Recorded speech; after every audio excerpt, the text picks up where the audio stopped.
మహిళా పట్టా భూమిపై దౌర్జన్యం చేస్తున్న బీజేపీ నాయకులు పోలీసులకు ఫిర్యాదు. పట్టా భూమి పాస్ పుస్తకం ఉన్న మహిళా పట్టాదారి పుల ఇంద్ర కొమరంభీం ఆసిఫాబాద్ కాగజ్ నగర్ మండలం కొత్త సార్సాల గ్రామానికి చెందిన ఓ బీజేపీ నాయకుడు పట్టాదారుని భూమిలోకి వస్తే హతమారుస్తామని భయపెట్టిస్తున్నారని బాధితులు వాపోతున్నారు.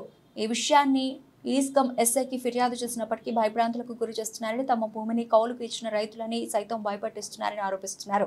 బాధితులు తమ పట్టా భూమిలోకి ఎలాంటి బాధ్యత లేని వ్యక్తులు తమని చంపుతామని భయపెట్టడం ఏంటని వారిపై చట్టపరమైన చర్యలు తీసుకొని తమ భూమిని అడ్డు రాకుండా చూడాలని బాధితులు పోలీస్ రెవెన్యూ అధికారులను కోరుతున్నారు. నా పేరు సుమలత, మా అమ్మ పేరు ఇందిర. మాకు సారసల్ల కాడ భూమి ఉంది. మా తాతయ్య ఇచ్చింది 2 ఎకరాల 11 గుంటలు. పుల్ల మల్లయ్య అడ్డం తిరుగుతాడు.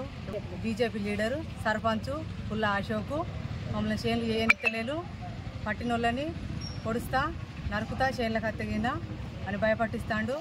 2 ఎకరాల 11 గుంటలు మేమే సాగు చేసుకుంటున్నాము. ప్రతి సంవత్సరం మేమే చేసుకుంటున్నాము. మమ్మల్ని కౌలుకిస్తే భయపట్టిస్తాడు.